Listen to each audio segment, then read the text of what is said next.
nabadde njogera naawe ku example gyobadde ombuuza omwana ono omuwala yafunye omulimu ku BBS ku TV ki Baba TV omwana omuwala wamukomentinzeeko Nicole era nalabye abantu nga balumba decision ya Baba gw'omukubbo neŋŋamba naye Abannayuganda ku nsi twagala ki? Twagala bantu baffe nga bali bulungi oba twagala bantu baffe nga bali bubi? Kubanga Pretty Nicole yasinga kunyiiza nze mu bantu bonna naye mu kunyiiga nembuuza naye kiva ku ki? Bwavu kiva ku ki? Butategeera. Naye kaakati bw'aba owa BBS amulabye wa Baba amulabye n'agamba naye ono nze kamuwa omulimu aba asolvinze ekizibu kyaki eky'obwavu. Kubanga obwavu bwe businga okuleetera abantu ku Nicole Omunnayuganda. This is the biggest picture. Pretty Nicole Omunnayuganda mwana muto akanyonyi kakayi yafunye omulimu. Pretty Nicole, the time for bedroom interviews has to come to an end. We take our daughters, our sisters to school to get an education so they can be employed through the right channels, not for them to sleep with people to get jobs. Oluntandise. Oluntandise.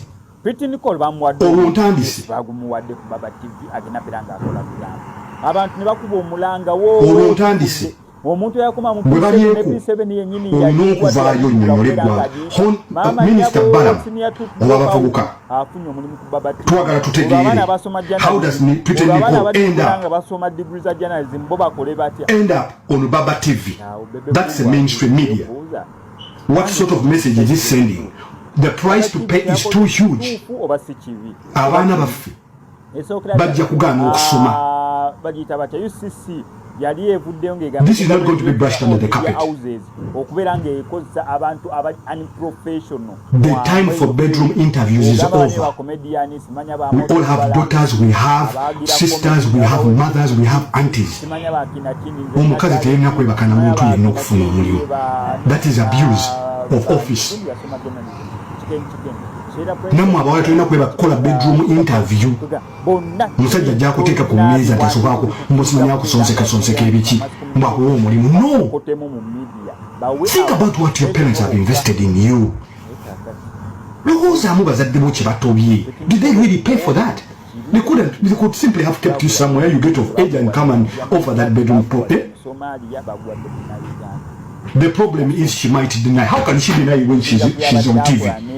How did she get the job? The TV needs to come out and explain. How?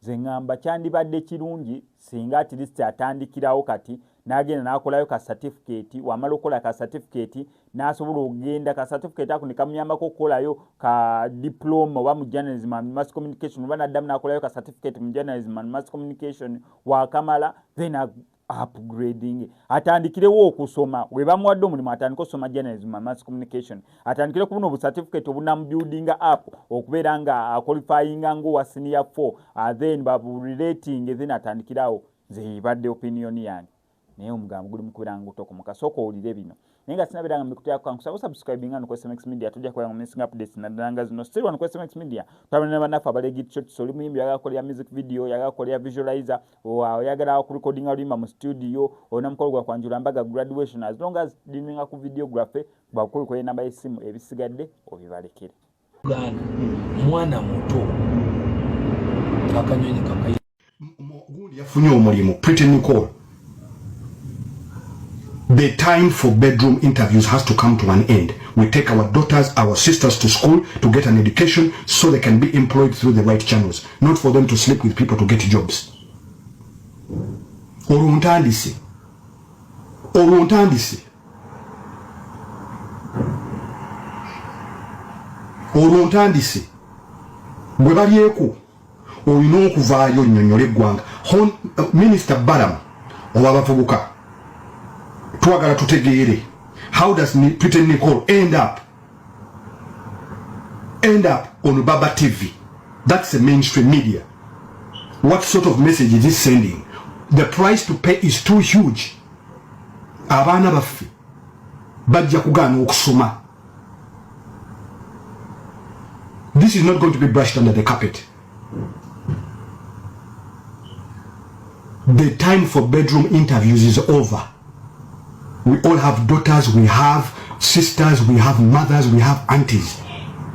Omukazi terina kwebaka na muntu yenna okufuna omulimu. That is abuse of office.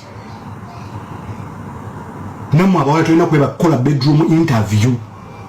Musajja ajja kuteeka ku mmeeza nti asookako mbusimanya kusonseka ebiki mbakuwa omulimu. No! Think about what your parents have invested in you. Lowooza bazadde bo kye batobye. Did they really pay for that? They could simply have kept you somewhere, you get of age and come and offer that bedroom property. The problem is she might deny. How can she deny when she's on TV? How did she get the job? The TV needs to come out and explain. How? Abazadde muwulira mutya okulaba Pretty Nicole ng'akola ku TV. Yakoma mu B7 teyagitula na kugipa. Naye kati muli mu ddiro lyamwe mulaba Pretty Nicole abaweereza. Njogera ddala mu abazadde abali mu kunoonya tuition w'abaana bammwe abali mu kusoma amawulire. Journalist. Muli mu kunoonya tuition abaana omwana wo wakiri asoma amawulire. Oli mu kunoonya ssente ne ba Pretty Nicole abataasomako yadde bali ku ma TV bakola. Ne mutula ne ku ma TV ne mubalaba. Owulira otya ddiya? Eyo ye Uganda yaffe. Kye wasomerera si kyokola. Okusanga omusawo ng'asiika chapati. Kali okusanga Pretty Nicole omulimu gwe ki? Wuyo ali ku TV mulimu kumulaba essaawa zineeno. Mukiwulira mutya baddiya? Nayo sisi ye Uganda oba kiki? Pretty Nicole biki byagenda okugamba ebizimba public. Poza ali ku Baba TV. TV ye Busoga. Pretty Nicole ndabi yatandise okola ku Baba TV. Kansubira temugenda tuteka mu competition. Kino kyongera kukyogerera wano. Pretty Nicole ndaba akola ku Baba TV. Bwe mpuliriza program ye mpulira ali mu kuwa lugambo ate nga naffe tuwa lugambo. So Cyrus ne team yo kansubira temuli mututeka mu competition. Tetusobola kubanga tuwa lugambo nga ne Pretty Nicole wa lugambo. Pretty Nicole akola program ki? Kubanze mwekanze bwekazi. Simayeze nakuze mwatubuusawo Pretty Nicole yabakola. Nedda. Cyrus tulo tu elaborating nti Pretty Nicole akola program bwe kubanze sigimanyi. Bwaba akola lugambo singana bera mu competition na. Bale muntu se. Tubale tulina olugambo lwaffe nga tulina nje tulisengejja kakati ate Pretty Nicole. Lawate wo muntu suddemu okujja ku akola program ndala Cyrus nkubuulira.